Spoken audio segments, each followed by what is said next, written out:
Matthew 11, chapter 11, verse 28 hanggang 30. Lumapit kayo sa akin, kayong lahat na nahihirapan at nabibigatang lukha sa inyong pasan, at kayo'y bibigyan ko ng kapahingahan. 29.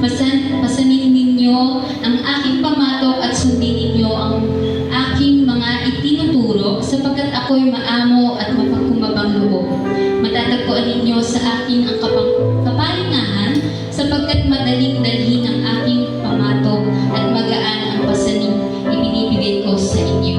At tunay nga na sa Diyos lamang natin mararanasan yung tunay na kapahingahan.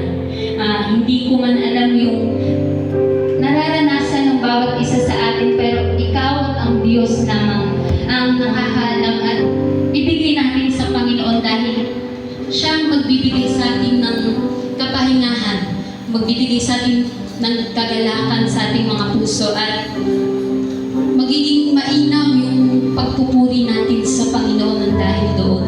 Dahil patuloy tayong magtitiwala sa Kanya. Amen?